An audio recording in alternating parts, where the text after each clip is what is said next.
Peneliti Indonesia banyak yang terjebak kayak gini. Penerapan algoritma genetika untuk penentuan desain bendungan, bendungan Jatiluhur, bendungan Gajah Mungkur, bendungan Karangkates, kayak gitu. Ini efeknya ketika publish ke jurnal internasional pasti kena reject gitu ya. Karena apa? Jawabannya sama, no contribution to knowledge.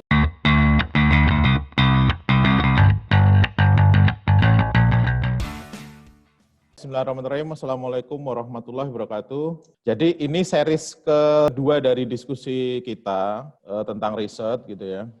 Yang pertama hari Rabu kemarin kita sudah diskusi tentang kesalahan gitu ya. Mitos-mitos yang selama ini kita percaya sebenarnya nggak benar gitu ya. Kita menganggap bahwa banyak hal yang ada 10 kemarin kita bahas gitu ya. Nah, hari ini kita lebih detail lagi. Hari ini kita lebih detail lagi, pelan-pelan kita diskusi bahwa riset itu sebenarnya seperti apa sih gitu ya. Nih.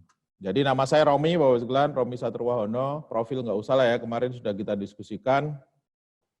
Bidang saya di software engineering, machine learning, jadi garapan-garapan, jadi dua itu, dulu lab saya namanya knowledge based software engineering namanya gitu ya. Jadi gabungan antara orang-orang yang di machine learning sama orang-orang yang software engineering itu jadiin satu. Kalau di Jepang dulu namanya KBSE, Knowledge Based Software Engineering. Terus saya founder dari dua perusahaan, satu Brandmatics, kita buat tahun 2005, terus 2014 perusahaan saya spin off, saya pakai naming ilmukomputer.com yang saya bangun 10 tahun sebelumnya gitu ya, makanya namanya ilmukomputer.com Brand Dev System. Gitu ya. Saya reviewer di beberapa jurnal Q1, nanti Bapak sekalian kalau lihat ada Elsevier, itu ada IST, JSS gitu ya, terus kemudian ada software quality journalnya Springer, software practice and experience ini Springer juga.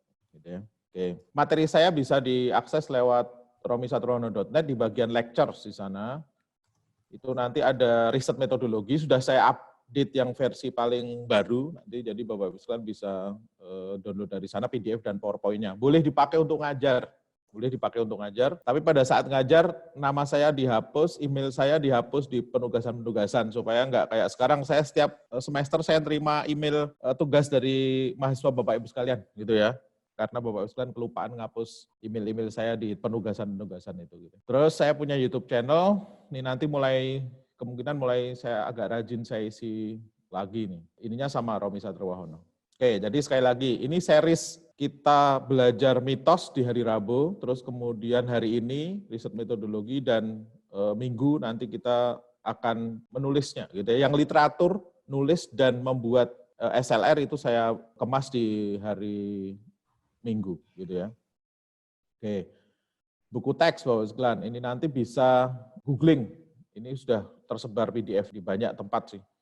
Jadi punyanya dosen gitu ya. Terus kemudian Benson tuh buat bagus. Dosen sama Benson dua ini yang paling sering dipakai di dunia komputer. Jadi riset metodologi tapi khusus spesifik untuk computer science gitu ya. Jadi di sana jelasin banyak hal.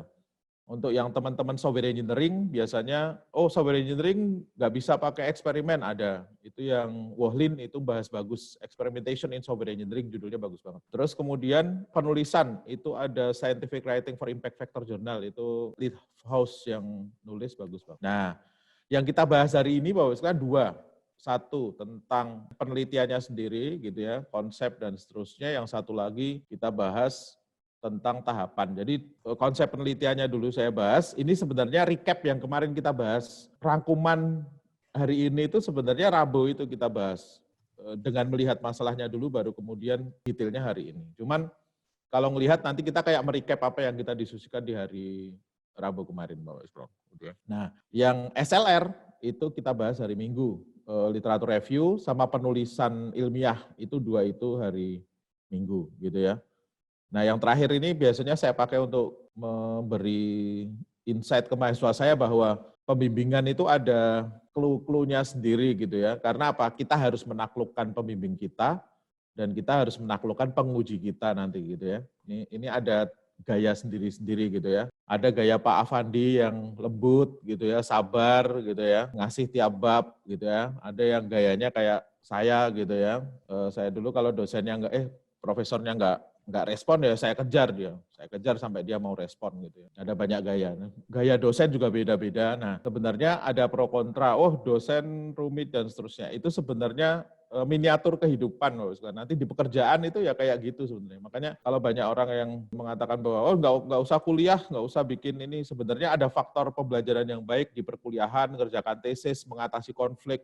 Makanya istilahnya belajar di kampus itu nggak hanya kognitif, nggak hanya psikomotorik, tapi juga afektif. Kita melihat gimana berhadapan dengan dosen kita, bagaimana berhadapan dengan bahkan yang ngurusi cleaning service, bagian rumah tangga, dan seterusnya itu membuat kita bisa survive. Pengantar penelitian. Jadi definisi penelitian Bapak Ibu sekalian, mengapa kita melakukan penelitian ini kemarin sudah kita bahas. Mengapa kita melakukan penelitian gitu ya? Penelitian berangkatnya dari masalah penelitian. Kemarin kita bahas, penelitian itu berangkatnya dari masalah penelitian. Masalah penelitian itu adanya lahir karena latar belakang masalah di belakangnya, gitu ya, latar belakang masalah. Latar belakang masalah penelitian itu muncul karena masalah kehidupan. Gitu ya Bapak sekalian ya.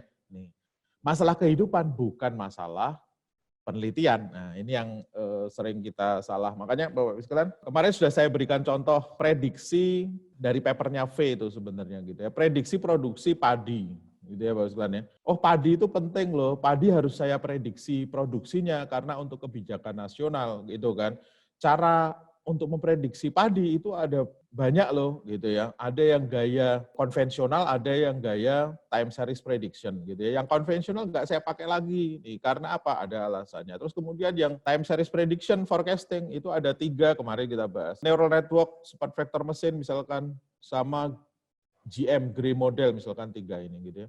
Terus kemudian kenapa nggak kita pakai GM aja? Oh, dia punya kelebihan tapi punya kelemahan. Kenapa nggak pakai neural network? Dia punya kelebihan, dia punya kelemahan gitu ya. Kenapa kita pakai akhirnya SVM? Karena dia punya kelebihan bisa nangani di 2 yang sebelumnya, tapi dia punya kelemahan. Nah, kelemahan yang terakhir itulah yang akan kita jadikan masalah penelitian ini gitu kan. Nah, makanya Bapak Ibu sekalian, masalah penelitian itu bukan di atas, bukan masalah penelitiannya apa? Saya mau memprediksi produksi padi, bukan, itu bukan masalah penelitian gitu ya. Jadi masalah penelitian berangkat dari masalah penelitian lahir karena masalah kehidupan gitu ya. Dan masalah penelitian itu, nggak ada di dunia masalah penelitian kemudian saya teliti, enggak. Masalah penelitian itu, masalahnya sudah ada. Loh di mana? Di paper-paper itu kita cari gitu ya. Dan sudah diketahui pemecahannya juga gitu. Sudah diketahui pemecahannya. Loh kita ngapain? Kita mencari pemecahan yang lebih baik sedikit gitu ya. Dan itu prosesnya terus-menerus, makanya disebut re sama search research gitu ya. Jadi re-nya kembali, search-nya nyari lagi. Kok belum membaik? Oh, saya cari lagi. Belum membaik lagi, saya cari lagi. Siklus itu yang kemudian disebut research life cycle gitu ya. Nah, Benson ngomong bahwa didefinisikan Benson sama dosen membuat definisi yang sedikit berbeda tapi maknanya sama gitu ya. Kalau Benson itu ngomong bahwa building new knowledge about things that no one has understood before, kata si Benson. Kalau bahasanya si Christian Dawson, dia mengatakan riset itu considered activity, aktivitas yang penuh pertimbangan sistematis which aim to make an original contribution to knowledge. Loh, sebenarnya sama.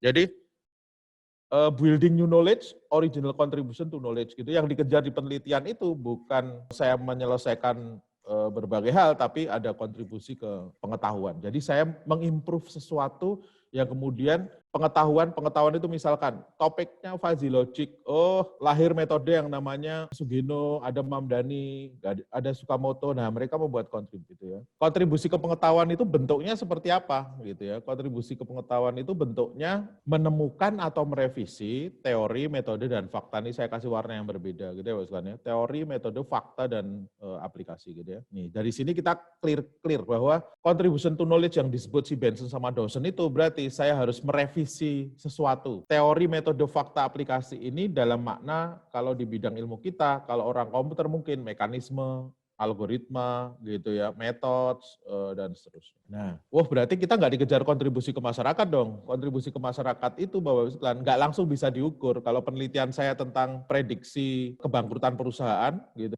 atau prediksi loyalitas pelanggan, kalau saya pakai kayak gini loyalitas pelanggan nanti jadi bagus. Ternyata perusahaan tetap bangkrut nih gitu ya. Berarti tanggung jawab saya bukan, karena riset kita itu terbatas di tujuannya untuk meningkatkan akurasi dari prediksi tadi gitu ya. Jadi kontribusi ke masyarakat nggak langsung bisa diukur karena itu nggak masuk ke tujuan, tapi masuk ke manfaat penelitian. Jadi kalau ditanya apa itu penelitian? Penelitian dilakukan karena ada masalah penelitian, di mana masalah penelitian muncul karena latar belakang masalah yang terlahir dari masalah kehidupan gitu ya. Jadi kalau diskusi dengan dosen, jangan pembimbing, jangan ngomong. Padahal hidup saya penuh masalah ya Pak, ya saya nyari masalah penelitian kok sulit. Soalnya masalah kehidupan itu agak beda dengan masalah penelitian gitu ya. Riset tadi, jadi penelitian dilakukan secara terencana, sistematis, berulang-ulang dan terukur gitu ya. Harus punya originalitas dan harus punya kebaruan, menghasilkan kontribusi yang orisinil pada pengetahuan dalam bentuk tadi gitu ya. Menemukan, merevisi teori, metode, fakta dan seterusnya. Nah, ini kemarin kita sudah bahas. Tujuan utama dari riset adalah namanya juga orang komputer, bikin software, bukan, sayangnya bukan. Membangun software itu bukan tujuan utama penelitian gitu ya. Pak Afandi misalkan tadi punya ide, kalau saya pakai suatu metode seperti ini, saya bisa ngajari mahasiswa dengan lebih bagus loh gitu ya. Metode itu diwujudkan dalam bentuk software, diuji cobakan. Nah, jadi software itu Bapak Ibu sekalian, bukan tujuan utama penelitian, tapi testbed mengimplementasikan mekanisme metode teori yang kita idekan supaya lebih mudah dievaluasi gitu ya, diukur, kita membangun software gitu ya. Makanya kalau kita lihat paper-paper nggak ada listing kode, nggak ada UML, nggak ada struktur table di sana gitu ya. Kecuali risetnya tentang perbaikan paradigma pemrograman, tentang perbaikan analisis dan desain gitu ya. Nah, jadi ketika penelitian kita mengusulkan perbaikan algoritma, bidang image processing, perbaikan algoritma pengenalan wajah, gitu ya. Data mining, decision tree, kemarin sudah saya berikan contoh. Algoritma decision tree mau saya perbaiki, gitu ya, sehingga bisa memproduksi dengan lebih akurat, misalkan. Itu tujuan-tujuannya. Jadi untuk mempermudah, kita bikinkan kodenya, kode itu bisa kita pakai untuk eksperimen, bisa kita tinggal-tinggal. Pertanyaannya, boleh nggak tanpa coding? Padahal saya mengimprove algoritma decision tree. Pertanyaan lebih radikalnya, Bapak sekalian. Bisa nggak saya untuk mempermudah eksperimen dan evaluasi kita nulis kode, jadi kita bisa eksperimen dengan mudah seperti itu. Nah, ada gium lagi, karakter peneliti itu boleh salah, tapi nggak boleh bohong. Gitu. Boleh salah itu maksudnya, oh saya salah hipotesis, oh saya salah analisis, saya salah mengajukan, nguji hipotesisnya kok saya keliru caranya ya. Boleh, asal dia nggak berbohong, mempermainkan data, memanipulasi hasil pengolahan statistiknya dan seterusnya, gitu ya. Yang nggak boleh itu academic cheating kayak gini, mempermainkan data. Yang tadinya saya eksperimen nggak membaik, oh saya ubah dikit-dikit aja jadi membaik gitu ya. Tapi kita boleh salah gitu ya. Saya baca paper, oh kalau pakai kayak gini bisa improve nih misalkan gitu ya. Setelah saya coba kok nggak improve, itu nggak boleh kita ngomong, oh sudah improve kok gitu ya. Enggak, ya kita coba terus, namanya riset, sama. Nah berikutnya klasifikasi penelitian Bapak sekalian. Ini ada banyak yang di buku-buku di Indonesia, tapi ini ada bagus saya baca dari Wohlin. Jadi klasifikasi penelitian itu ada 3, berdasarkan pendekatan, berdasarkan metode, berdasarkan jenis kontribusi nanti gitu. Berdasarkan pendekatan gitu ya, orang nyebutnya research approach gitu ya. Berdasarkan pendekatan itu terbagi menjadi 2 klasifikasi penelitian, 1 kualitatif, 1 kuantitatif. Makanya ada orang mengatakan, pendekatan penelitiannya pakai apa? Nah, ini termasuk klasifikasi penelitian tapi dari aspek pendekatan gitu ya. Kualitatif, kuantitatif. Yang kedua, berdasarkan metode. Nih, kemarin sudah kita bahas. Dosen mengatakan di bukunya, metode penelitian itu terbagi menjadi 4. 1, action research, yang dilakukan teman-teman Fakultas Pendidikan, eksperimen, case study, sama survei. Gitu. Jenis kontribusi, dasar terapan, explanatory, konfirmatory, deskripsi, nanti setelah ini saya jelaskan. Gitu. Kualitatif. Kualitatif itu gini Bapak sekalian, bukan kayak kuantitatif. Kualitatif itu lahir dari bidang ilmu sosial Bapak sekalian. Misalkan Bapak sekalian, suku terasing di Papua, saya pengen tahu kehidupan tiap hari suku terasing di Papua sana. Saya pengen tahu sehari itu dia ngapain, pagi bangun terus dia ngapain gitu ya. Nah, setelah saya kunjungan ke sana, saya riset di sana selama setahun, saya kemudian bisa tarik kesimpulan. Lihat Bapak sekalian ya. Nah, jadi kualitatif kebanyakan itu nggak pakai hipotesis Bapak sekalian. Karena apa? Saya nggak tahu di sana itu apa. Makanya saya datang untuk saya pengen tahu gitu ya. Nih, jadi konsepnya peningkatan pemahaman terhadap sesuatu. Bukan membangun penjelasan dari sesuatu. Kalau kuantitatif, membangun penjelasan dari sesuatu. Nih. Neural network itu kalau setting arsitekturnya itu saya gunakan, kemarin kita bahas, genetic algorithm gitu ya, settingnya secara otomatis saya lakukan, itu kemungkinan membaik loh. Itu hipotesis saya gitu kan. Itu hipotesis saya. saya punya hipotesis. Nah, itu namanya Bapak sekalian, saya tuh sebenarnya sudah agak tahu, saya ada bayangan gitu ya. Saya punya hipotesis bahwa seperti itu, kemudian saya uji coba. Nah, itu gayanya gaya kuantitatif gitu ya. Kayak gaya kualitatif tuh peningkatan pemahaman saya. Tadi saya juga nggak tahu gitu ya. Makanya kualitatif kebanyakan nggak pakai hipotesis gitu ya. Sifatnya subjektif. Di bidang computing yang kadang melakukan kualitatif itu Bapak sekalian sistem informasi. Dua-dua hal itu, kualitatif kuantitatif itu boleh kita lakukan, boleh kita lakukan. Cuman sekali lagi, kemarin kan ada pertanyaan juga, saya mengimprove algoritma, saya mengimprove metode Scrum misalkan, terus kemudian saya gimana cara saya mengeksperimen. Nah, topik penelitian itu pilihan kehidupan, gitu ya. Kalau kita ngejar kelulusan yang S2 2 tahun, S3 3 tahun, pilih topik yang bisa kita ukur, gitu kan Bapak sekalian ya. Nah, bisa kita ukur. Nah, kalau kita pengen maju dengan kualitatif, siap saja karena akan digempur.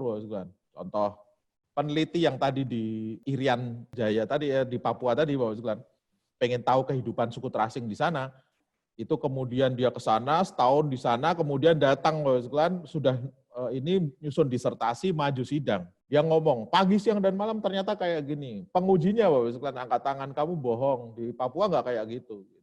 Loh, saya melakukan penelitian setahun. Pengujinya ngomong, saya tinggal di Papua 50 tahun, udah selesai tuh Bapak gitu ya. Jadi kualitatif itu Bapak defense-nya sulit gitu ya. Makanya biasanya kalau kita sudah peneliti, sudah agak senior, main kualitatif nggak apa-apa, karena sifatnya subjektif. Pak Afandi jadi dokter, jadi guru besar tadi di Udinus misalkan gitu ya, ketika beliau nanti kualitatif, omongan dia apapun diikuti orang. Enak Bapak. Tapi kalau kita maju sidang, agak rumit. Makanya biasanya kalau mahasiswa yang pengen tetap kualitatif, saya suruh mix metode. Ada sebagian yang kuantitatif, gitu ya. Meskipun sebagian kita analisisnya pakai kualitatif, gitu ya. Nah, sifatnya nanti induktif. Saya amati objek penelitian, saya tarik kesimpulan. Udah gitu aja, gitu ya. Saya buat teori kayak tadi. Kehidupan di masyarakat suku terasing di Papua itu ternyata kayak gini loh, gitu ya. Saya amati, saya tarik teori baru, gitu ya. Nah, yang kuantitatif, kan, membangun penjelasan dari sesuatu. Hipotesisnya sudah punya, gitu ya. Kalau maju kuantitatif, kita bisa buktikan dari hasil eksperimen dan kita bisa hitung, gitu ya. Misalkan mahasiswa saya Mas Joko tadi, Mas Joko Suntoro. Pengujinya ngomong, ini riset tentang SVM ini nggak bisa ini, kamu nggak akan bisa improve itu. Nah, Mas Jokonya tinggal ngomong, sebentar Pak ya, mohon maaf saya hitung di depan ya. Nah, Mas Jokonya dia ngitung di depan, ini Pak lihat Pak. Dari formula saya ini, saya turunkan, saya bisa improve titik. Nggak ada lagi yang bisa dikatakan berbeda dengan yang gaya kualitatif tadi. Jadi ini gayanya soalnya deduktif-induktif, ya. Pakai skala numerik, pola alurnya deduktif-induktif. Saya dapat masalah, gitu ya. Ketika saya pakai algoritma K-means, itu ternyata kok saya harus menetapkan nilai K ya, gitu ya. Nilai K itu dari mana? Padahal kan saya nggak tahu berapa klasternya. Nah, saya kumpulkan teori, lihat, saya kumpulkan teori. Ada banyak teori A, teori B, teori C, untuk memecahkan masalah penentuan nilai K tadi di K-means, gitu ya. Terus kemudian setelah saya ketemu banyak cara, saya kumpulkan, saya hasilkan konsep setelah dari berbagai literatur review ini, kayaknya kalau saya gabungkan antara yang A dan B, itu kayaknya bagus loh, gitu ya. Saya rumuskan hipotesis. Kalau saya integrasikan antara A dan B, untuk penentuan nilai K, kayaknya bagus. Saya rumuskan, saya uji, gitu ya. Nah, uji hipotesis ini Bapak sekalian, kalau penelitian computing Bapak sekalian, boleh spesifik, boleh juga umum. Makanya kemarin saya sebut Bapak sekalian, penerapan particle swarm optimization kemarin ya kita bahas ya, untuk penentuan parameter pada support vector mesin untuk prediksi produksi padi. Prediksi produksi padi itu saya sebut objek data yang sifatnya opsional. Emang boleh ya nggak pakai prediksi produksi padi? Boleh Bapak sekalian. Cukup kasih judul penerapan particle swarm optimization untuk penentuan parameter pada SVM. Loh, nanti objek datanya pakai apa? Saya pakai UCI dataset, saya ambil 50 data.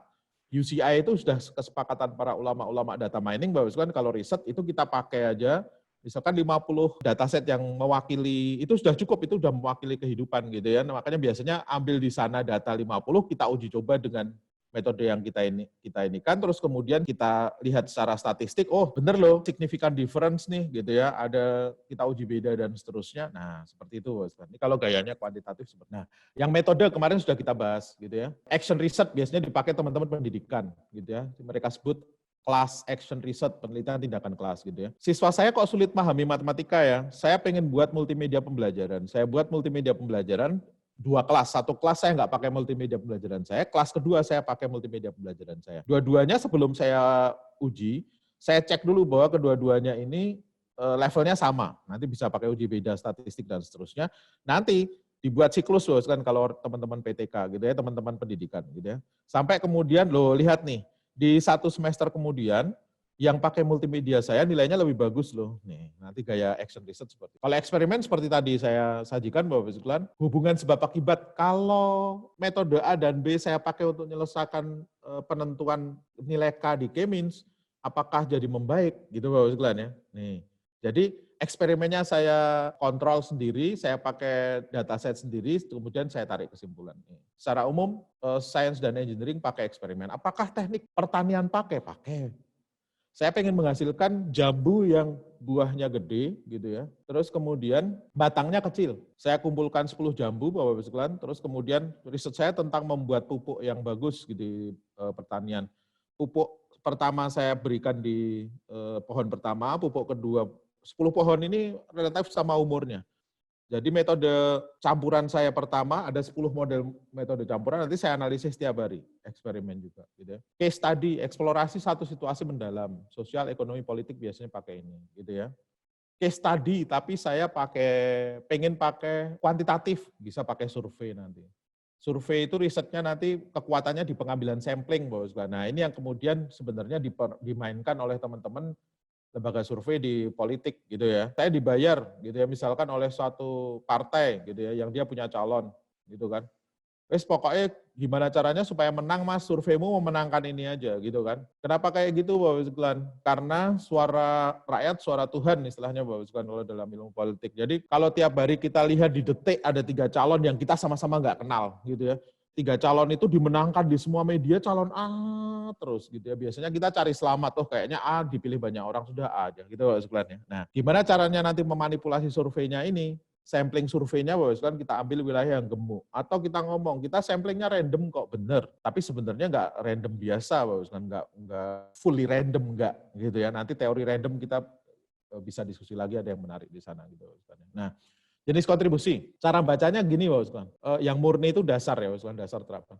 Penelitian itu boleh kuantitatif, boleh kualitatif. Penelitian eksperimen korelasi pasti kuantitatif. Nggak mungkin eksperimen kita pakai kualitatif, nggak mungkin gitu ya. Nggak mungkin kita ngomongin hal yang kita pengen buktikan sebab akibat kita pakai deskriptif, nggak mungkin.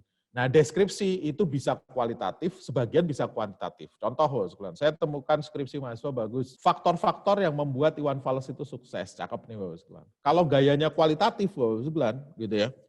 Yang ngomong, Iwan Fals itu musiknya sederhana. Kita bisa lihat lagu Umar Bakri. Umar Bakri bercerita, dikasih syairnya dan seterusnya. Kualitatif, Bapak. Tapi kalau kuantitatif bisa atau enggak bisa? Tetap bisa. Faktor-faktor penyebab Iwan Fals sukses gitu Bapak.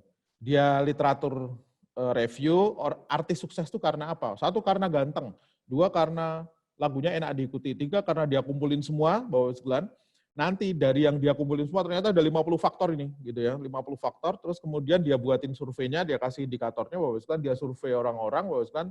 Dari sana dia kemudian pakai prinsip komponen analisis, misalkan dia reduksi faktornya, ada 10 faktor yang menyebabkan Iwan Fals itu sukses, kuantitatif gitu ya, enggak kualitatif gitu ya. Mana yang lebih beautiful? Kalau orang seni mungkin kualitatif lebih beautiful gitu ya. Nih. Jadi penelitian boleh kuantitatif, boleh kualitatif, eksperimen korelasi pasti kuantitatif, tapi kalau deskriptif bisa kualitatif sebagian besar, tapi juga ada deskriptif kuantitatif. Gitu ya. Penelitian juga bisa dasar dan terapan. Ini kemarin sudah kita diskusikan gitu ya. Oh, penelitian dasar itu penelitian yang dilakukan anak SD bukan. Penelitian dasar itu penelitian yang dilakukan negara maju. Ketika tahun 90-an orang Indonesia bikin coding, misalkan penelitian komputernya tiba-tiba di Jepang lab-lab riset ngitung genom gitu ya. Ketika kita risetnya tentang teknik sipil tentang mencari bentuk mana yang paling bagus untuk situasi di Indonesia, Bapak Ibu sekalian, malah di Jepang teman saya risetnya tentang menghitung nilai pi 3,14 sekian gitu ya. Kenapa penelitian dasar itu digemari oleh negara maju? Soalnya begitu teman saya tadi ngitung pi kan 3,14, tiba-tiba suatu saat dia ngomong, Rom yang benar bukan 3,14, yang benar 3,15. Apa yang terjadi Bapak sekalian? Semua riset yang di pilar ini, yang basisnya dari hitungan 3,14 bubar semua Bapak sekalian. Atap yang di atas berjatuhan semua. Nah, makanya penelitian dasar ini digemari karena apa? Impact-nya tinggi, gitu ya. Risetnya fokus, kecil detail, tapi impact-nya gede, Bapak. Padahal 3,14 itu dipakai di mana saja banyak, Bapak. Di berbagai hitungan rumus, orang bikin bangunan, orang bikin gedung, orang bikin bendungan, semuanya pakai penghitungan pi, gitu ya, misalkan. Jadi semuanya runtuh nanti di atas. Kalau di bidang komputer, Bapak sekalian, ada tahun, misalkan 1700 orang bisa ngitung, nemukan tentang gain teori. Gain teori ini oleh si Quinlan, saya bisa pakai untuk split kriteria di decision tree saya ini. Nah, lahirlah kemudian gain ratio dipakai oleh Quinlan untuk split kriteria pada decision tree. Gitu ya. Nah, jadi dasar, ini pilar, yang di atas, Bapak sekalian, terapan. Terapan itu, ini orang Indonesia lebih senang kayak gini nih. Penerapan C4.5 untuk prediksi kelulusan mahasiswa pada STMI KBC. Ini nanti Bapak sekalian, kalau mahasiswa saya kemudian ngomong yang dikatakan Quinlan itu salah gitu ya. Yang dikatakan Quinlan itu nggak benar. Quinlan itu yang benernya harusnya dikasih pruning dulu. Misalkan mahasiswa saya ngomong kayak gitu. Apa yang terjadi Bapak sekalian? Semua riset-riset orang Indonesia yang berangkatnya dari Quinlan ikutan runtuh Bapak sekalian. Gitu ya. Itu dia masalahnya gitu ya. Untuk nembus zona-zona internasional nggak harus di bawah dasar, tapi paling nggak di pilar gitu ya. Di pilar sudah lebih dari itu. Apakah selesai urusan decision tree? Enggak. Ada imprecise probability theory, ada Mantas sama Abelan. Dia split kriteria di decision tree, saya pakai imprecise gain ratio deh. Gitu ya Bapak sekalian ya. Nanti setelah 5 tahun setelah ini pasti akan ramai di Indonesia Bapak sekalian. Keredal C4.5 untuk prediksi kelulusan mahasiswa pada STMI KBC gitu ya. Jadi kalau Mantas ini tahun 2024 dihancurkan oleh hitungan mahasiswa saya nemukan bahwa imprecise probability is not imprecise gitu ya misalkan ya. Ini ya, precise dia sebenarnya gitu ya. Saya punya hitungan yang baru. Apa yang terjadi nanti? Semua riset yang di atas ikutan runtuh. Gitu ya, sekalian. Oke, nah sekarang bidang computing. Sekali lagi, kemarin sudah saya sebutkan bahwa karena bidang saya komputer, Bapak sekalian, ini saya banyak bahas yang tentang bidang komputer, meskipun sifat dari riset metode itu generik. Gitu ya. IEEE Computing Curricula, Bapak sekalian, membagi bidang ilmu computing. Jadi ada pohon ilmu computing itu menjadi 5. 1, computer engineering. Ini kalau di Indonesia jadilah prodi sistem komputer. Gitu Bapak sekalian ya.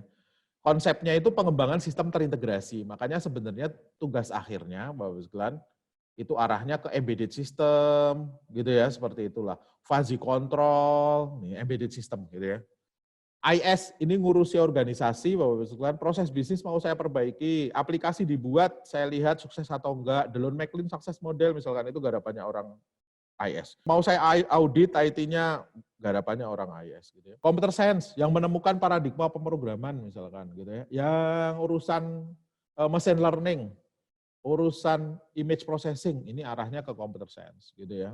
Yang urusi infrastruktur, pengembangan pengelolaan gitu ya, information technology, sama yang bangun software, siklus pengembangannya saya paham gitu ya, software engineering gitu ya. Enggak hanya itu, saya bisa ngitung cost, function point, use case point gitu ya.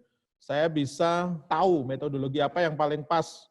Apakah saya pakai waterfall, apakah saya pakai rapid application development, apakah saya pakai gaya agile. Nah, ini orang-orang software engineering yang paling strong. Gitu, Bapak. Kalau di Indonesia, Bapak sekalian, nomenklatur yang tahun 2018 atau 2015, tahun 2007 baginya jadi 3. Sistem komputer, information system, sama teknik informatika. Nanti kalau kita bicara lagi, Bapak sekalian, kok Indonesia ada teknik informatika ini gimana caranya? Teknik informatika itu gabungan dari CS, IT sama software engineering itu Bapak sekalian gitu ya. Jadi tahun 2000 jadi gini Bapak sekalian. Asbabun nuzulnya bapak-bapak kita dulu ketika belajar Bapak sekalian gitu ya. Di era tahun 70 80 itu belajarnya sebagian Bapak sekalian ke Eropa gitu ya, sebagian ke Eropa.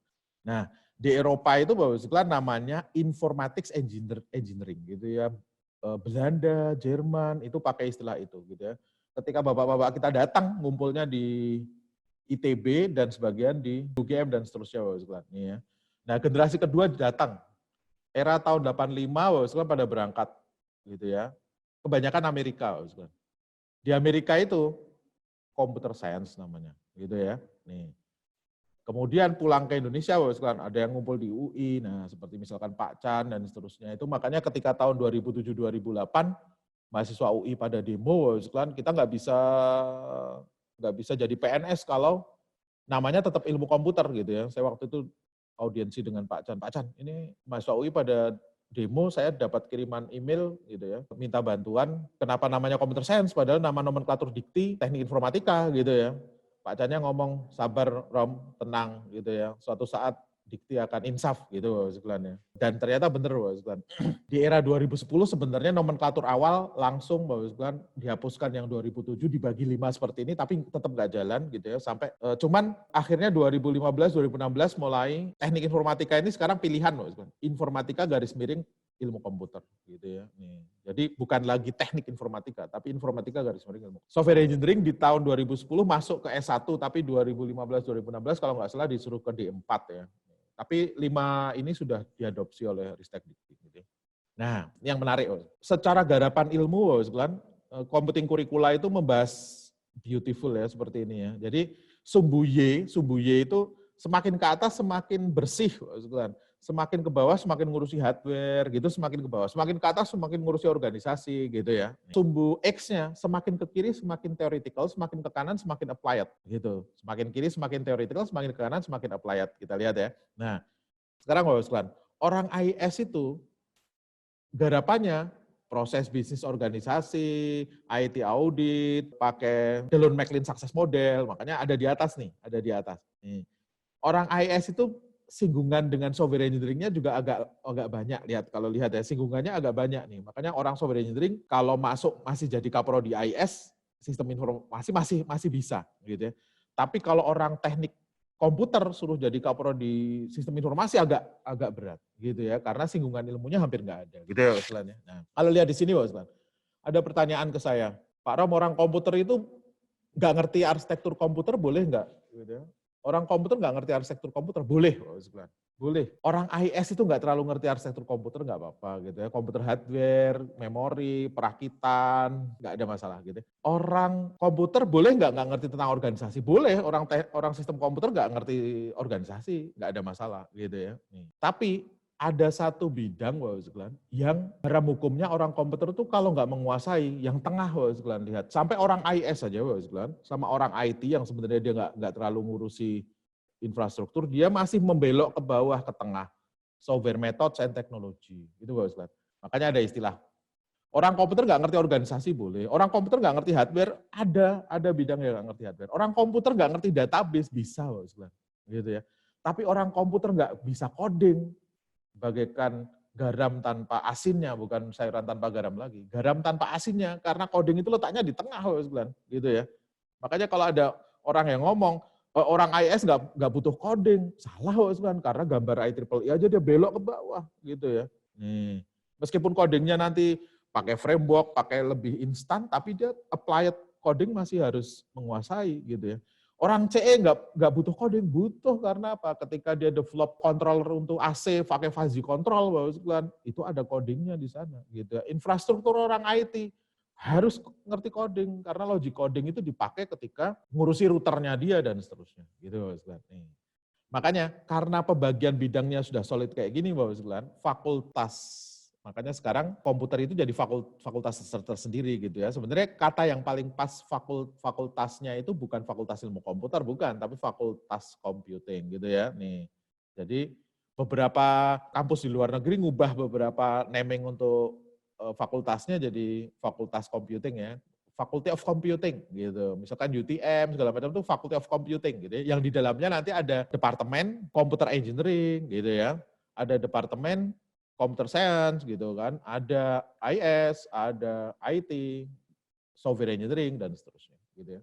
Nah, mata kuliahnya sama gitu ya. Ini kalau di Indonesia rumitnya satu fakultas itu satu prodi dosennya masing-masing, sebenarnya sharing dosen itu satu fakultas gitu ya, karena CE, CS, IS, IT, SE itu sebenarnya mata kuliahnya sama, tapi bobotnya beda. Nah, mata kuliahnya sama, gitu ya. Jadi mata kuliahnya desain di awal sama, tapi ada yang SKS-nya nanti 1, ada yang SKS-nya 5. Saya berikan contoh nih, Bapak Sekalian, gitu ya. Programming fundamental itu semuanya wajib, gitu ya. Semuanya wajib.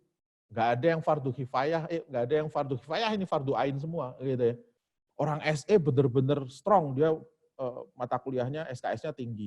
Tapi apakah orang IS nggak perlu programming fundamental? Perlu, gitu ya. Dia masih 2-4 gitu ya. Nih. Tapi Bapak sekalian, e-bisnis, orang komputer engineering nggak terlalu butuh, computer science nggak terlalu butuh, mata kuliahnya pilihan nanti di mereka, gitu ya.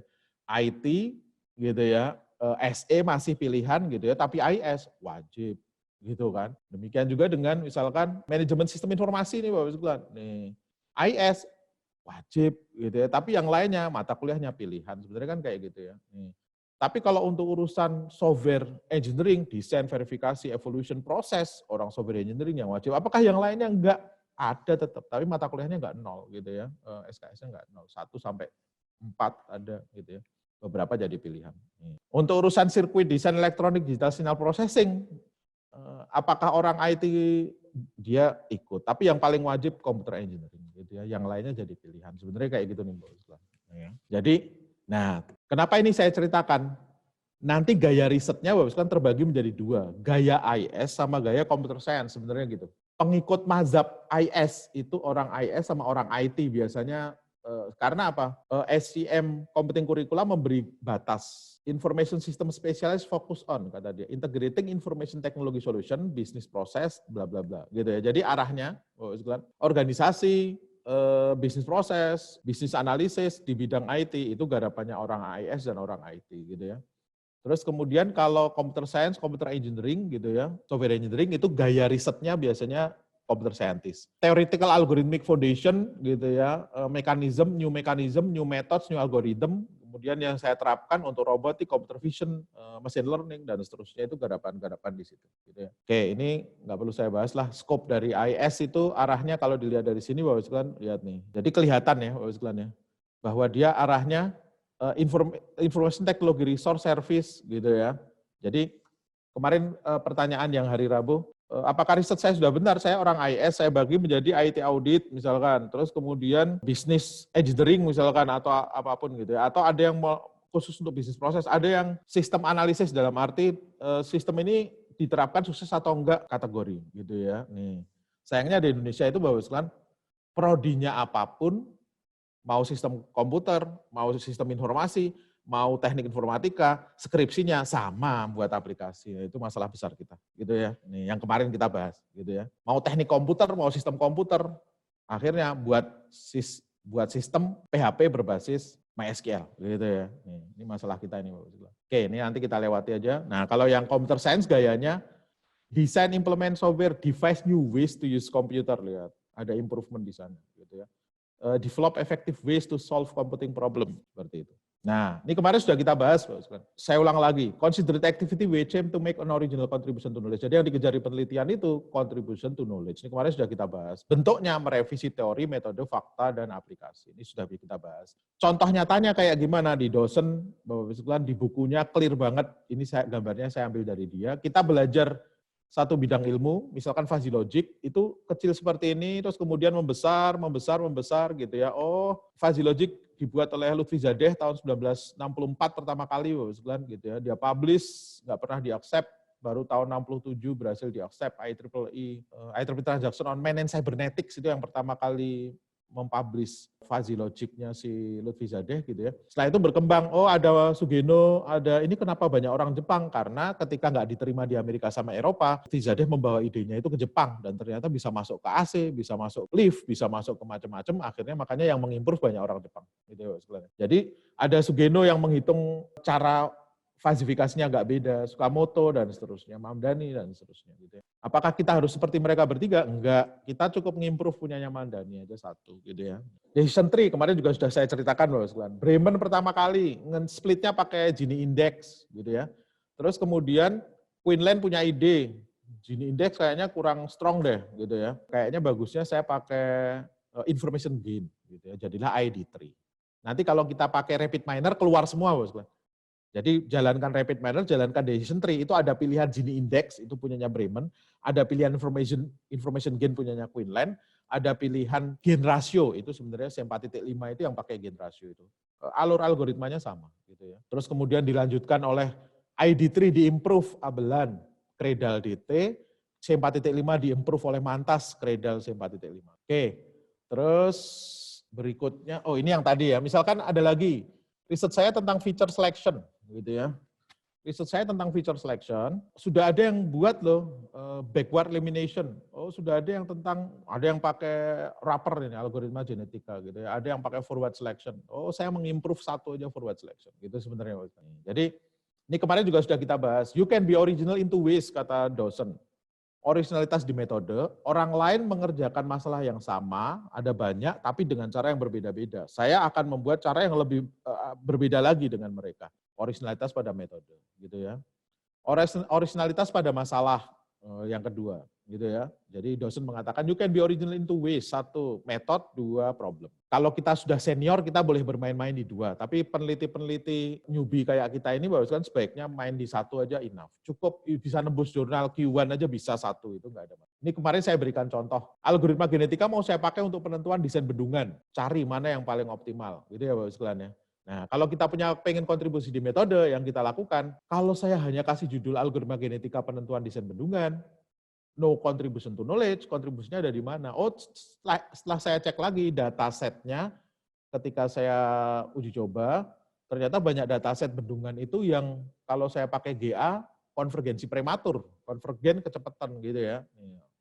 Konvergensi prematurnya deh yang saya angkat jadi masalah penelitian, saya pecahkan dengan metode XYZ.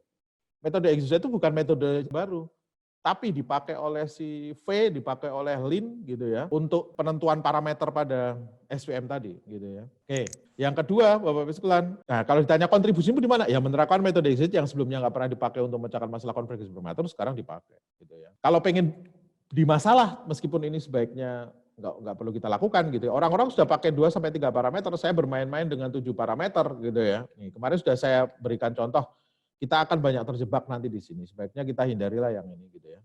Untuk peneliti-peneliti newbie kayak kita main di metode aja. Orang-orang pakai 2-3, saya mikirkan masalah baru.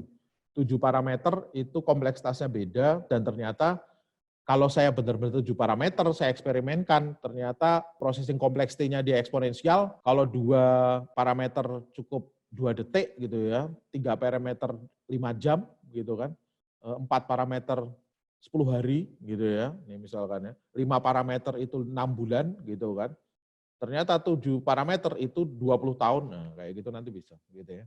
Nah, peneliti Indonesia banyak yang terjebak kayak gini, penerapan algoritma genetika untuk penentuan desain bendungan, bendungan Jatiluhur, bendungan Gajah Mungkur, bendungan Karangkates, kayak gitu. Ini efeknya ketika publish ke jurnal internasional pasti kena reject gitu ya, karena apa? Jawabannya sama, no contribution to knowledge gitu ya, nggak ada kontribusi ke pengetahuannya. Terus ini kemarin juga sudah kita bahas, bedanya D3, D4, S1, S2, S3. D3, D4 punya kemampuan teknis, kalau dia orang komputer berarti bisa coding dengan lancar, hasil karya sendiri, lulus. Gitu ya. Implementation development, gitu kan. Kalau S1 bisa coding, bikin sistem aplikasi. Apakah diluluskan? Enggak. Karena apa? Harus ada pengujian teori, gitu ya. Kalau S1 itu cukup bikin aplikasi sistem berbasis PHP MySQL kita luluskan, sebenarnya mata kuliah selama 8 semester itu nggak usah kita bikin mata kuliah yang aneh-aneh, cukup mata kuliah pemrograman dasar, pemrograman lanjut aja, kasih 70 SKS, pemrograman dasar 70 SKS, pemrograman lanjut 70 SKS, udah nggak usah ada apa lagi, karena apa? Yang kita pakai akhirnya kita uji cuma pengembangan aplikasi kan gitu ya. Nah, banyak mata kuliah tentang sistem cerdas, information theory, data mining, itu mau dikemanakan gitu ya. S2, improvement yang lebih dalam itu di S3, gitu kan sebenarnya kan. Tapi mulai S2 itu perbaikan incremental terus-menerus. Nanti kelihatan di sini nih Bapak sekalian. D3, D4, pengembangan sistem informasi rumah sakit suka sembuh. Coding sendiri, buatan sendiri, nggak nyontek, nggak di outsourcing ke orang lain, dia bisa buktikan, dia bisa argumentasikan bahwa ini butuh gitu ya. Ini sebenarnya kalau di S1 kayak tugas mata kuliah sistem analisis dan desain lah ini sebenarnya gitu ya, SAD, enough gitu kan.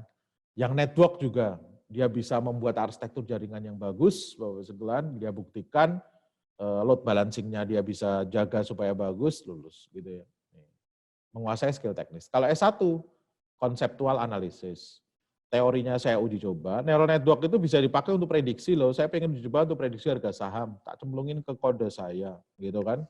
Nih, saya uji, berhasil, saya buktikan. Jadi S1 itu Bapak sekalian sebenarnya nggak perlu lagi pakai, ya kalau masih pakai screenshot juga nggak apa-apa, tapi screenshotnya itu bukan ada di pembahasan itu yang risetnya. Setelah ini saya terapkan ternyata SLA dari organisasi bisa meningkat loh, gitu ya. Setelah ini saya terapkan ternyata waktunya lebih cepat loh. Nah itulah risetnya letaknya di sana, bukan ngembangin softwarenya sendiri, yang risetnya ngembangin software itu bukan riset, gitu kan. Makanya kalau dalam industri ada istilah research and development.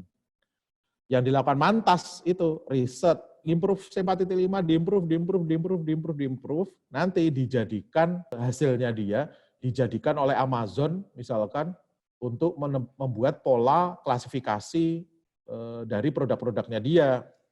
Jadilah produk klasifikasi yang basisnya dari Cradle C4.5. Makanya risetnya dilakukan dulu, baru kemudian di-develop sistemnya yang basisnya dari hasil riset ini. Sebenarnya seperti itu. Tapi kalau S2, S3, saya buat sistem cerdas Pak pakai neural network, saya dilulusin dong. Loh programnya apa Mas? S2, S3, enggak bisa. S2, S3 itu improvement. Neural network dipakai untuk prediksi harga saham? Iya, itu sudah sejak 20 tahun lalu orang juga sudah paham gitu kan. Masalahnya di dalam neural network setelah saya baca-baca lagi, kalau saya pakai trial and error itu makan waktu, nggak stabil dan seterusnya. Makanya saya pakai algoritma genetika untuk pilih arsitekturnya, hidden layer-nya, neuron size-nya, saya pilih secara otomatis, nggak trial and error. Gitu ya. Nah ini riset S2 dan S3 gitu ya. Di Indonesia apakah semuanya seperti ini? Enggak. Saya beberapa kali nguji di kampus-kampus, bahkan kampus-kampus gede Bapak sekalian ya. Bangun software Bapak sekalian. S3 bayangkan gitu ya. Nih. Ketika saya tanya, Mas ini gimana caranya nguji jenengan membuat sesuatu nih. Terus kemudian gimana saya menilai bahwa ini bagus? Dijawab ya asal jalan Pak loh. Ini bukan riset gitu ya. Kalau jalan bagus, enggak kayak gitu riset itu. Jadi kemarin sudah saya sebut juga.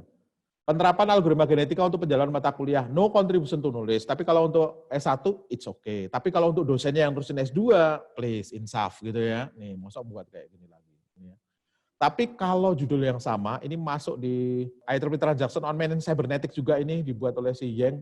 Judulnya mirip kayak orang Indonesia, makanya kemarin ini saya angkat karena ada teman saya dosen yang tanya, Mas itu ada kok penjadwalan mata kuliah di IEEE Transaction? Ada Pak. Tapi bukan kayak kita. Kalau kita penerapan algoritma genetika untuk penjadwalan mata kuliah di STIMIC bla bla bla. Kalau ini penerapan algoritma genetika di dalamnya dia buatin satu metode untuk guided local search strategy itu untuk membuat dia alokasikan data khusus kemudian dihitung pakai formula gitu ya. Jadi stabil.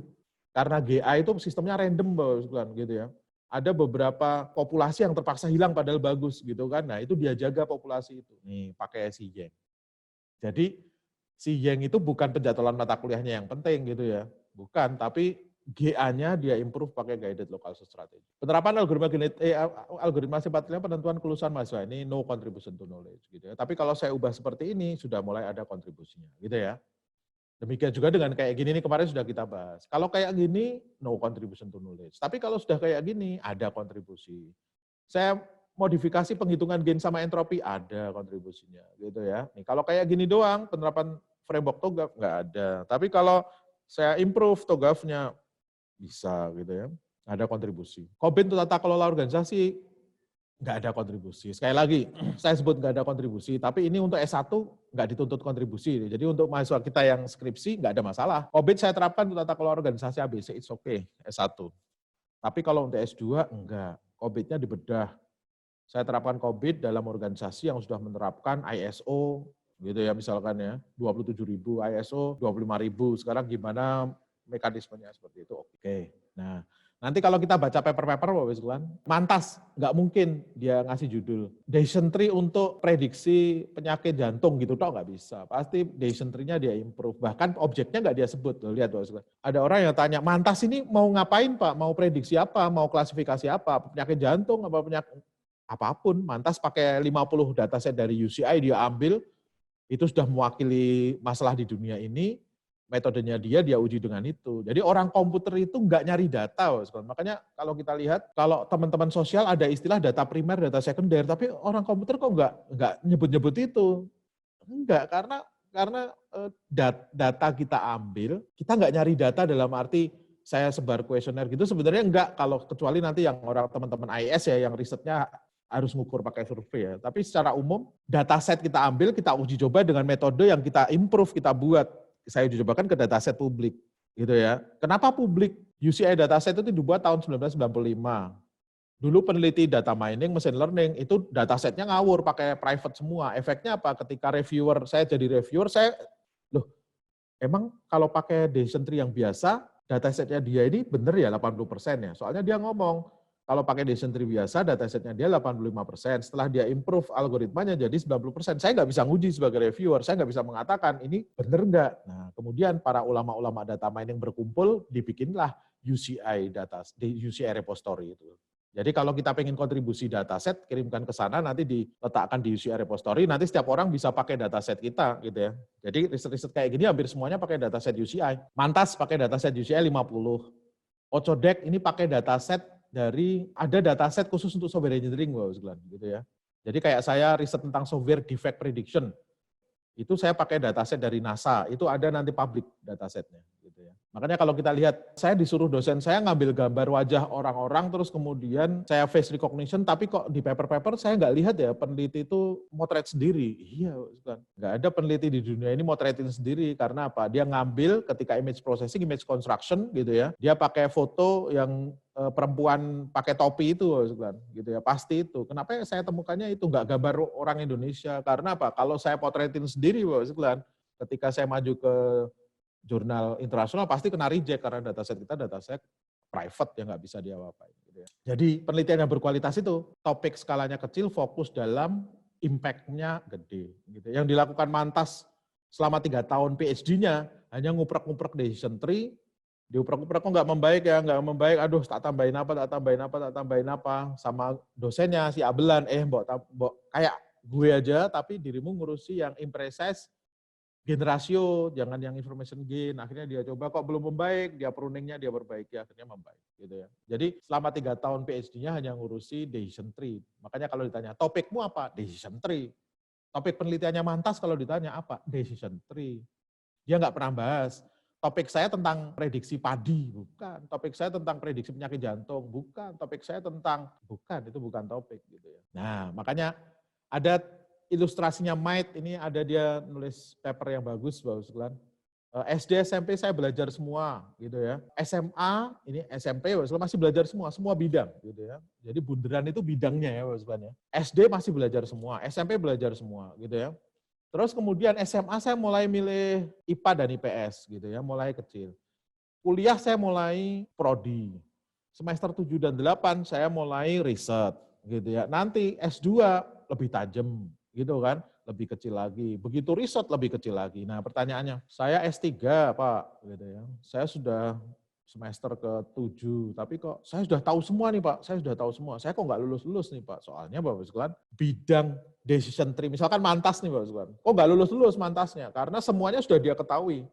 Caranya Queensland dia sudah tahu, caranya Bremen dia sudah tahu, mentok secara bidang ilmu, mentok di sini. Queensland itu sudah tahu semua di decision tree. Kita lupa bahwa riset is considered activity which aim to make an original contribution to knowledge. Saya belum punya kontribusi, saya sudah tahu semuanya, tapi saya belum punya kontribusi.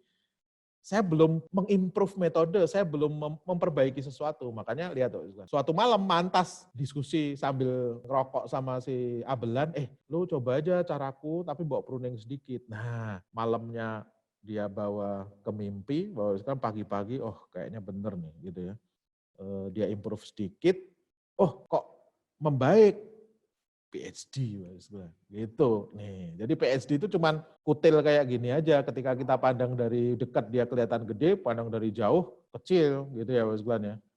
Makanya saya jarang pakai PhD saya di semua tempat Mas Glenn, kecuali pembahasan khusus spesifik gitu ya. Tapi kayak KTP saya nggak pakai karena apa Mas Glenn? PhD saya di software defect prediction. Kalau saya diundang DPR untuk ngomongin politik, bukan PhD saya gitu ya, bukan PhD saya. Tapi kalau saya diundang orang untuk analisis cost estimation, saya ngerti gitu ya. Diundang orang untuk big data, data mining saya ngerti, enterprise architecture saya ngerti, PhD saya soalnya di situ gitu kan. Nah, kalau kita rangkumkan Bapak Sekalian. Jadi penelitian yang dilakukan, jadi penelitian yang berkualitas itu yang kayak gimana? Yang dilakukan secara logis, sistematis, terencana, dan hasil penelitian divalidasi secara terukur gitu ya. Empiris, latar belakang situasi, gunakan data yang valid dan konkret. Ada kebaruan gitu ya, kata Livehouse. Ada kontribusi ke pengetahuan, kata Sahu. Sama nih Bapak Sekalian. Dosen juga mengatakan hal yang sama gitu ya. Bisa digeneralisasi untuk objek lain. Makanya tadi kenapa kok Mantas nggak pakai dataset prediksi produksi padi? Enggak, tapi judulnya nggak pakai, dia pakai untuk 50 dataset. UCI itu Bapak Sekalian 50 dataset UCI yang dipilih si Mantas itu ada tentang prediksi wine bahkan, ada tentang iris yang kita pakai untuk pembelajaran data mining, ada dataset untuk golf, ada dataset itu 50 dataset dia uji coba semua gitu ya. Kenapa kok kita publish penelitian kita supaya bisa direplikasi oleh peneliti lain. Jadi kita publikasi itu supaya bisa direplikasi oleh peneliti lain gitu ya. Terus setelah kita publish saya dapat citasi. Nah, itu penelitian kita pasti berkualitas. Citasinya tinggi gitu ya, kualitasnya pasti naik. Nah, itu konsep penelitian Bapak Sekalian. Bisa dipahami ya. Nah, sekarang Bapak Sekalian, oke saya bisa paham. Saya paham konsepnya, saya paham penelitian itu seperti apa, saya paham. Saya mau mulai penelitian. Apa yang harus saya lakukan? Nah, jadi Bapak Sekalian, tahapan penelitian itu tahapnya ada, sebenarnya tahapnya cuman seperti ini aja Bapak Sekalian. Nih, secara umum ya. Dulu ketika saya ajarkan ke mahasiswa, ketika saya pulang dari Jepang, ya saya ngajarnya kayak gini. Identifikasi masalah, setelah itu rumuskan hipotesis, uji hipotesis gitu ya. Analisis, tarik kesimpulan, titik, udah gitu ya. Nanti itu kalau di mapping dengan susunan tesis atau skripsi ya kayak gini. Identifikasi masalah itu ada di bab 1. Rumuskan hipotesis setelah saya dapat landasan teori, saya hipotesisnya di bab 2, bab 2 sebenarnya di terakhir pada saat saya nyusun kerangka pemikiran, saya uji hipotesis, cara saya melakukan pengujian itu di bab 3, hasilnya di bab 4, analisisnya di bab 4, tarik kesimpulan clear gitu ya. Ini cara saya dulu ketika pertama kali ngajar, dan ini umum, generik, semua penelitian ya kayak gini tahapannya. Cuman saya tersadar, ketika saya ngajarkan ini, mahasiswa saya masih tetap bengong. Loh, lah iya Pak, lah terus mana topik saya? Gitu ya. Apa topik saya, apa masalah saya, dan seterusnya. Nah, kemudian Bapak Sekalian, saya mulai melihat bahwa saya perlu jelaskan dengan cara yang berbeda. Nih, makanya saya ingat ketika saya pertama kali di Jepang melakukan penelitian Bapak Sekalian, apa yang saya lakukan? Nah, kemudian ini saya tulis di blog saya kasih judul tahapan memulai penelitian untuk mahasiswa galau, yang legendaris tuh komennya banyak banget tuh. Udah menyelamatkan banyak mahasiswa kita yang telantar di luar negeri, nggak selesai-selesai PhD-nya, baca tulisan saya, akhirnya dia bisa ngerti. Jadi pertama Bapak, ketika saya semester 7, Bapak, semester 6 saya milih lab, bukan lab komputer, bukan kalau di Jepang, lab penelitian gitu ya. Semester 6 saya milih lab, semester 7 saya masuk lab. Masuk lab itu saya masuk lab sesuai bidang, Bapak. Jadi lab saya itu lab software engineering. Nanti di samping kanan saya ada lab image processing. Di sampingnya lagi ada lab tentang computer vision. Jadi bidang komputer itu sebenarnya terbagi data yang kita olah. Image processing pasti ngolah data image. Computer vision ngolah data video gitu ya nanti ya. Data mining ngolah data bentuknya teks atau data terstruktur gitu ya. Software engineering nanti ngolah data juga, data-data tentang software gitu ya. Jadi data yang kita ini. Jadi saya masuk lab software engineering. Berarti saya tentukan bidang penelitian. Ini yang paling sulit di Indonesia ketika bahkan dosen saya minta oke tentukan bidangmu gitu ya. Oh saya nanti mau multi bidang Pak, saya mau menyampur software engineering dengan image processing, dengan data mining, wah brutal banget gitu ya, nggak akan selesai. Jadi pilih bidangnya dulu. Oh bidang saya software engineering. Kemudian yang kedua pilih topik pertanyaannya. Gimana supaya saya bisa milih bidang yang bagus? Baca literatur. Gitu ya. Makanya bingkainya literatur. Saya baca, oh kayaknya menarik nih kalau saya riset di bidang software engineering. Gitu ya. Nah, ternyata bidang software engineering itu nanti banyak topik penelitian. Nah, gimana cara saya tahu bahwa itu topik? Nanti saya searching aja, nanti ketahuan. Nanti setelah ini saya jelaskan. Gitu ya. Jadi dari sana, saya nentukan topik, oh ada banyak topik, ada 5 topik, trending topik dalam bidang software engineering. Gitu ya. Oh dari 5 trending topik ini saya pilih sesuai dengan capability saya, nanti saya ceritakan di belakang. Setelah itu, setelah saya milih topik, saya masuk ke nyari paper, nyari paper di topik itu, saya cari semua. Gitu ya. Nanti dari sana, saya ketemu masalah. Gitu ya. Saya ketemu masalah, dari topik itu masalah penelitian. Masalah ini sudah dipecahkan orang dengan apa? Saya cari lagi, baca paper lagi. Makanya bingkai dari yang kita lakukan itu literatur review. Baca literatur gitu ya. Metode yang ada untuk memecahkan masalah. Makanya di bab 2 itu Bapak Ibu sebenarnya tidak diisi Java adalah, MySQL adalah bukan. Diisinya bahwa sekarang metode-metode yang ada yang memecahkan masalah yang saya angkat di penelitian saya itu orang sudah sampai di mana gitu. Dan bedanya dengan saya apa? Yang saya lakukan itu metode yang diusulkan gitu. Terus kemudian metode saya evaluasi, saya bandingkan dengan metode yang ada. Saya lakukan di bab 4 gitu ya. Saya bahas di bab 4.2, 4.1 hasilnya, 4.2 pembahasannya gitu. Begitu sudah selesai, publish paper dalam bentuk jurnal atau kita kumpulkan untuk sidang skripsi atau tesis gitu ya nanti Bapak Sekalian. Ini kalau Bapak Sekalian nanti nerusin S3, jangan membuat disertasi, bukan. Buat penelitian, disertasi itu kumpulan dari publikasi kita gitu ya. Jadi saya dulu merancang penelitian Bapak Sekalian. Merancang penelitian gedenya saya rancang benar, tapi setelah itu saya lakukan targetnya publikasi. Oh saya eksperimen, oh kok dapat, saya lempar publikasi. Saya eksperimen lagi, saya lempar publikasi. Nanti disertasi itu merangkum hasil publikasi kita itu. Bab 1, bab 2 saya cerita tentang apa yang saya lakukan, sistematik literatur review di bab 2, cara saya melakukan penelitian di bab 3. Nanti paper saya pertama, bab 4, paper saya kedua, bab 5, paper saya ketiga, gitu ya, bab 6, gitu ya. Kalau paper saya 3 berarti 4, 5, 6, 7-nya tarik kesimpulan, gitu ya, seperti itu. Nah sekarang, gimana cara saya menemukan bidang? Kalau ke mahasiswa saya sering ngomong, ingat kembali seluruh mata kuliah yang sudah kita terima, renungkan, mata kuliah apa yang kira-kira dirimu nyaman, saya kok seneng gitu ya. Bidang penelitian itu Bapak sekalian biasanya jadi satu jurnal. Nanti kalau Bapak sekalian lihat jurnalnya, International Journal on Software Engineering, International Journal on Image Processing, kalau IEEE Transaction on Software Engineering yang paling legendaris, IEEE Transaction on gitu ya, Data Mining atau Computer Vision gitu. Jadi satu jurnal sebenarnya. Gitu. Jadi jurnal itu sebenarnya tidak luas Bapak sekalian. Jurnal on Computer Science, nah itu agak aneh Bapak sekalian. Itu agak aneh, tapi orang Indonesia senang itu gitu ya. Karena apa? Ya soalnya yang nulis dikit. Kalau saya tulis jurnal software engineering nanti nggak ada yang masuk. It's okay lah, make sense juga gitu. Nah, tentukan berdasarkan passion. Saya sendiri dulu milih bidang software engineering ketika semester 6, masuk ke lab saya semester 7 dan 8 gitu. Nanti di sana Bapak sekalian, saya searching lagi, Research Trend Challenge Topic on Software Engineering. Loh, gitu cara searching saya. Jadi, Research Trend Challenge Topic on Software Engineering. Nanti banyak tulisan. Saya googling dulu nggak apa-apa, tapi kalau mau lebih spesifik, ACM, IEEE Explore, Science Direct, saya cari, terus kemudian paper-paper mulai keluar. Biasanya saya cari survei paper, gitu ya. Jadi paper itu ada 2, technical paper sama survei paper. Survei paper itu yang membahas satu topik, gitu ya. Misalkan survei on software defect prediction. Nah, itu survei paper, bukan hasil penelitian dia dalam arti eksperimen, bukan. Nggak ada kontribusi ke pengetahuan sebenarnya, tapi dashboard dia, gitu ya. Nih, jadi cara paling gampang kita menemukan topik, oh itu topik, cari aja survei papernya ada atau enggak, itu pasti topik. Gitu. Jadi ada mahasiswa saya yang, Pak topik saya tentang prediksi penyakit jantung, gitu ya. Searching aja, pasti nanti apa yang terjadi Bapak sekalian. Paper-papernya dari kedokteran sama kesehatan, gitu ya. Karena apa? Itu bukan topik kita, itu topiknya teman-teman kedokteran kesehatan.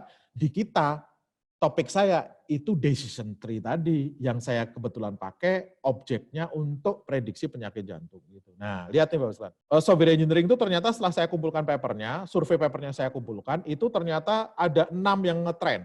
Self-adaptive software, software effort cost estimation, software defect prediction, software process improvement, service oriented architecture, sama penerapan soft computing di dunia software engineering. Contoh dipakai untuk software testing, desain, requirement engineering, product line, dan seterusnya. Gitu. Dari sana saya milih lab saya itu machine learning, gitu ya, knowledge base, gitu ya. Tapi software engineering, saya cari mana yang tetap berbau machine learning. Ada 2. Software cost itu ada yang mulai pakai machine learning, software defect pakai machine learning. Kayaknya saya lebih nyaman di situ. Akhirnya saya ambil yang nomor 3 ini. Nah, setelah saya tetapkan software defect prediction, Bapak sekalian, saya searching Ini yang tadi ya, ini hasil yang tadi kita lihat software engineering research trend itu kayak gimana, atau oh ini ternyata dari yang saya kumpulkan dari survei paper kayak gini gitu ya.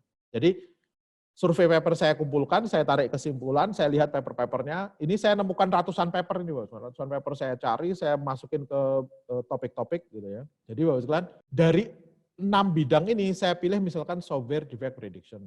Nanti sambil saya cari Bapak sekalian, ini kalau trending topik misalkan data mining itu 5 topik besar gitu ya, yang urusan estimasi forecasting, yang klasifikasi, prediksi time series, ada yang classification, ada yang clustering sama asosiasi gitu ya. Nanti subtopiknya, clustering saya khusus K-means, akhirnya ini jadi topik gitu kan.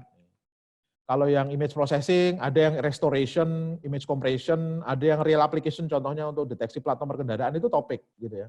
Pasti ada systematic literature review on vehicle motion detection gitu. Jadi cara paling gampang itu temukan survei paper, klaim dia sebagai topik. Oke, saya lewati. Nah, setelah saya ketemu, saya software defect prediction nih, oke nih. Apa yang saya lakukan? Saya nggak pengen banyak baca paper dulu, technical paper. Saya pengen dulu komprehensif pemahaman tentang software topik saya. Apa yang saya lakukan? Saya kumpulkan survei paper. Saya searching lagi di Science Direct, Google Scholar, Google, saya searching dengan survei review on software engineering. Software defect prediction gitu ya. Atau research problem challenge on software defect prediction. Nama topik ya, bukan nama bidang lagi, nama topik sekarang gitu ya. Nanti akan terkumpul dan nggak sebanyak sebelumnya gitu ya. Kalau bidang, ada jutaan. Kalau ini 2.000, 3.000 paper kayak gitu aja. Nih, nanti saya kumpulkan dari puluhan, ratusan atau ribuan paper yang dapat saya scanning, saya pilih yang jurnal, bukan conference, jurnal dulu saya pilih, yang masuk ke Scopus atau WOS ya, kalau dulu ISI gitu ya, 3 tahun terakhir gitu ya, saya pilih dulu, yang lain saya buangi dulu gitu ya. Ingat Bapak sekalian, ada adagium dalam dunia scientific publication, 90% paper di dunia ini buruk dan busuk. Ngeri kan Bapak sekalian. Makanya kalau saya nemu paper, jangan langsung dibaca, soalnya itu bisa sampah gitu ya. Cek dulu masuk Scopus atau WOS Index atau enggak gitu ya. Masuk Q-nya berapa. Kalau ada paper yang mirip, ada Q1, ada Q4, saya ambil Q1 dulu saya baca gitu ya. Jadi 90% publikasi di dunia ini buruk dan busuk gitu ya. Tersisa 10% itu yang terindeks di Scopus sama WOS itu. Ini makanya sebenarnya bukan terus kita sebut, ada berhala baru namanya Scopus gitu ya. Soalnya mau nggak mau, suka nggak suka, bahwa WOS sama Scopus ini memang papernya yang bagus-bagus ada di sana, gitu ya. Terindeks dengan algoritma dia, gitu ya. Terus paper-paper ini karena ada ratusan atau ribuan, saya gunakan Mendeley. Di Mendeley saya klasifikasi dulu, belum saya baca tapi saya klasifikasi. Software defect prediction yang nanti saya tunjukkan setelah pada saat diskusi ya, sebenarnya Mendeley saya. Yang survei, yang pakai neural network, yang pakai itu saya kategorisasi, saya cemplung-cemplungin dalam Mendeley, gitu ya. Dari sana saya pilih 1 atau 2 masalah penelitian yang itu akan saya jadikan penelitian, terus kemudian saya pilih sekitar 10 atau 20 paper yang kayaknya ini bisa saya contek nih, dalam tanda kutip nanti Pak. Penelitian saya akan kayak gini, gitu ya. Nih, makanya kalau mahasiswa saya curhat ke saya, Pak, saya bingung mau penelitian tentang apa. Loh, baca paper, kamu tertarik, udah itu kamu contek aja dulu, gitu kan Bapak sekalian. Nih, karena apa? Gaya penelitian yang ada di paper yang masuk Scopus Index Q1 itu sudah melewati proses peer review yang panjang, dan kalau kita bisa nyontek itu jalan aja bagus gitu ya. Biasanya nyontek bisa tapi nggak jalan gitu. Jadi pilih 1-2 masalah yang kita anggap menarik menantang, jadikan itu jadi masalah penelitian kita. Nah biasanya Bapak Ibu masalah penelitian itu masalah sama landasannya saya minta mahasiswa saya untuk buat table kayak gini. Saya pengen bahwa masalah yang diangkat mahasiswa itu ada landasan gitu ya. Bahwa memang itu masalah di dunia software defect prediction. Jadi software defect prediction itu masalahnya ada banyak, gitu kan. Tapi yang saya angkat, yang warnanya merah sama biru ini, loh kok berani ngangkat itu? Soalnya paper-paper Q1 pada ngambil itu sebagai masalah penelitian. Nah, setelah itu saya rangkumkan orang-orang yang memecahkan masalah yang saya lakukan, gitu ya. Ini kemarin sudah saya bahas juga. Metode yang dipakai orang untuk memecahkan masalah kita, 3 tahun terakhir atau 5 tahun terakhir, itu kita sebut state of the art methods gitu ya. Metode-metode terkini yang ada. State of the art methods ini yang saya masukkan ke bab 2 nanti gitu ya. Kenapa saya masukkan ke bab 2? Karena saya akan bandingkan dengan garapan saya nanti di bab 4, makanya saya masukkan ke bab. Jadi itu yang kita sebut state of the art. Contoh, saya dulu pengen software defect prediction, saya pengen buat framework. Frameworknya dulu saya buat gede, baru nanti kecil-kecil saya lakukan gitu ya. Nah ternyata yang buat framework ada 3 yang paling legendaris. Menzies, Lessman, sama Song gitu ya. Ini karena riset saya lakukan tahun 2012, berarti mulainya 5 tahun terakhir lah maksudnya, 2007. Menzies saya angkat meskipun agak tua karena waktu itu dia paling strong gitu ya. Lessman sama Song gitu ya, Song yang masih rajin. Nah 3 itu kemudian saya pecah Pak Usman. Nah, jadi ceritanya gini Pak Usman, ini yang membedakan peneliti dengan industri. Makanya ketika saya berdiri 2 kaki ini, saya harus lihat pada saat itu saya posisi di mana gitu ya. Peneliti Pak Usman, itu beda dengan industri. Kalau industri itu kayak gini Pak Usman, saya dikasih 3 meja. 3 meja itu, 1 gede, 1 kokoh, 1 indah. Indah, kokoh, dan gede, 3 ya Pak Usman. Diberikan ke orang. Orang ini industri, apa yang dia lakukan? Oh, saya dikasih gratis 3 ini. Saya jual gitu. Itu pebisnis level awal. Wong saya dikasih gratis saya jual gitu ya. 3 kursi itu. Pebisnis level menengah yang sudah pinter dikasih gratis 3 meja. Apa yang saya lakukan? Saya amplas, saya cat, saya buat bagus kan. Dari gratis saya dapat, saya bisa jual 1 juta gitu ya. Ini pebisnis menengah. Pebisnis lebih tinggi Bapak sekalian, apa yang dilakukan? Ini akan saya jadikan aset. 3 meja ini saya jadikan aset. Saya bikin bimbel, loh gitu Pak Usman. Jadi setiap bulan saya dapat 3 juta dengan pakai 3 meja ini, gitu kan. Nih, jadi saya bersihkan, saya jadikan kelas Pak Usman, ada meja itu. Nah ini pebisnis yang lebih canggih. Gitu. Kalau peneliti gimana? Saya dikasih 3 meja, apa yang saya lakukan? Meja ini tak preteli, ini nyebelinya bahkan peneliti Pak Usman. Gitu. Mejanya tak preteli Pak Usman, tak preteli satu persatu kayak gini. Nih, Lessman, Menzies ini datasetnya pakai apa aja, data preprocessingnya di apa, saya preteli satu persatu. Jadi kakinya kayunya dari kayu apa, kakinya bentuknya seperti apa gitu ya. Kenapa kok disebut kokoh? Nih, saya preteli satu persatu nanti kayak gini. Nah, jadi penelitian orang saya preteli kayak gini Mas kan. Data preprocessingnya pakai apa, feature selectionnya pakai apa, dia pakai meta learning atau enggak, classifiernya pakai apa, satu persatu. Cara ngukurnya dia kayak gimana gitu kan. Lessman juga sama. Nih. Saya gambarkan sendiri. Ini bukan gambarnya si Lessman, bukan gambarnya si Menzies. Ini gambar yang saya buat sendiri, Pak Usman. Gitu ya. Kenapa gambar ini saya bikin? Nah, saya bisa bandingkan punya orang, nanti saya bisa tunjukkan punya saya berbeda loh dengan mereka. Gitu. Nah, jadi songnya seperti ini saya preteli lagi, gitu kan. Setelah saya tahu state of the art-nya, Pak Usman, saya mulai punya ide. Yang belum mereka lakukan itu, feature selection-nya kalau pakai gaya bio-inspired kayak particle swarm, GA itu belum pernah dilakukan di dunia software defect prediction gitu ya. Mereka nggak pakai meta learning, nggak pakai bagging, padahal ada masalah class imbalance, nggak ngecek itu, saya pakai gitu ya. Parameter selection, kok pada nggak pakai, saya pakai. Nah saya ngomong, saya beda loh dengan mereka loh, tapi ini masih omongan gede, ini ada di proposal saya, masih gede, belum saya uji coba. Nanti saya cek, kalau PSO plus bagging, tok tanpa parameter selection hasilnya kayak gimana gitu. Ini saya mulai ngecek satu persatu, itu namanya metode yang diusulkan. Jadi kita harus mengusulkan satu metode yang lebih baik bila dibandingkan dengan metode yang lain. Lebih baik ini nanti nggak semua parameter kita ambil. Lebih baik itu bisa lebih cepat, boleh. Bisa lebih akurat, boleh. Nggak usah kita lebih cepat, lebih akurat, enggak. Satu aja, lebih cepat doang juga nggak ada masalah. Caranya gimana? Menambahkan sesuatu, bisa formula, bisa koefisien cukup.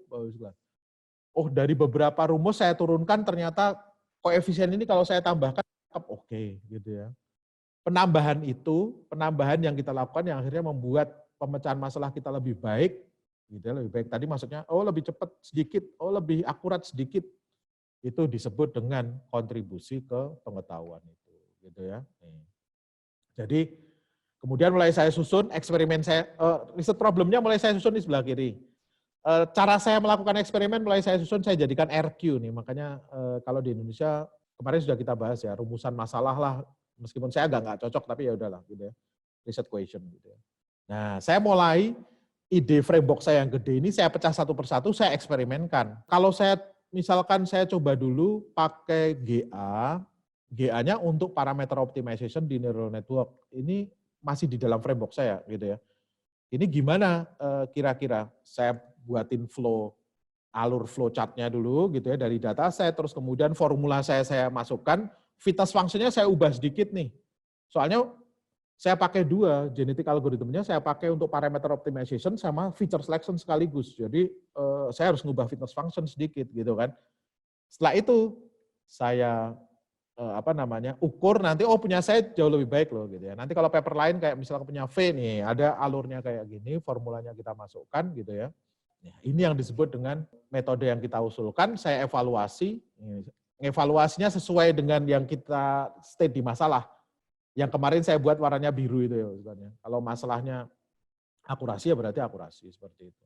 Nanti kalau dunia data mining ada cara ngukurnya kayak gini dan seterusnya lah gitu ya.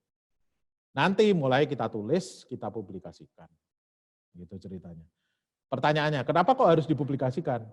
If your research does not generate papers, it might just as well not have been done before gitu ya. Not have been done. Jadi kata si Whiteside kayak gitu. Kalau penelitian kita itu nggak kita tulis gitu ya, artinya belum buat lakukan gitu ya. Jadi dulu senior saya pernah cerita ke saya, curhat, Rom itu yang dilakukan Profesor Yu itu sebenarnya ide saya. Saya diskusi sama dia, besoknya jadi papernya dia. Bukan salah dia gitu ya.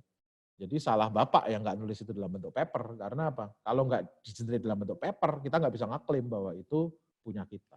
Gitu ya. Nih. Nanti kita tinggal pilih, saya masukin kemana, ini nanti cara milihnya gimana? Berdasarkan sistematik literatur review yang kita buat, yang hari Minggu akan kita bahas. Masalah 1, riset question 1, jadi kontribusi, saya jadikan paper. Masalah kedua, jadi riset question 2, jadi paper. Ada yang nggak ada question 4, saya nggak ada kontribusinya. Tapi saya jadikan paper, tapi namanya nanti bahkan negative result. Eksperimen saya nggak improve, gitu ya, nggak ada kontribusi, bisa. Ini paper-paper yang namanya negative result bisa kita publish. Jadi kalau nanti bahkan kalau mahasiswa saya biasanya setelah 1 dan 2 saya berikan, saya minta mereka untuk yuk mulai milih bidang gitu ya, milih topik gitu ya, milih bidang, milih topik. Topikmu dirangkumkan dalam bentuk mind map biasanya kayak gitu. Misalkan nih Bapak Ustaz, software defect prediction ini saya kasih contoh, makanya kalau saya Bapak Ustaz, saya nggak pernah nyuruh mahasiswa kalau saya nggak melakukan gitu ya. Jadi saya kasih contoh, ini loh, saya dulu software defect prediction, itu terus kemudian riset subtopiknya apa saja? Oh, ada yang tentang mengestimasi jumlah cacat, ada yang mengklasifikasi dan seterusnya gitu ya. Terus kemudian yang metodenya ternyata terbagi menjadi sesuai dengan yang tadi, estimation, association, klasifikasi. Paper-papernya siapa saja saya masukkan ke sana gitu ya. Saya kasih contoh. Ini loh yang saya buat. Nah, nanti mahasiswa saya kasih tugas, tentukan bidang, tentukan topik. Nah, nanti mereka mulai buat gitu ya. Ini tahapan normal, sebenarnya. Ada mahasiswa yang galau, Pak saya bingung milih topik gitu ya. Apa yang harus saya lakukan? Nah, ada cara ketiga, ini meskipun ini cheating, kalau kita main game ini cheating loh, sebenarnya instan gitu ya, kayak kita buat Indomie gitu ya. Nggak usah milih topik loh, kalau nggak usah milih topik kayak gini gimana? Pilih aja algoritma gitu, karena ujungnya kita akan mengimprove algoritma kan, topik apapun ya. Saya tadi software defect prediction, ujungnya saya akan ngimprove algoritma juga kan. Makanya nggak usah milih topik, udah topiknya lupakan, pilih algoritma. Waduh, saya nggak tahu Pak algoritmanya apa. Nah itu tak pancing Bapak kan, kayak saya di Udinus, saya ngajar semester 1 data mining. Itu mahasiswa sudah saya kasih tugas, konsentrasi ke satu algoritma.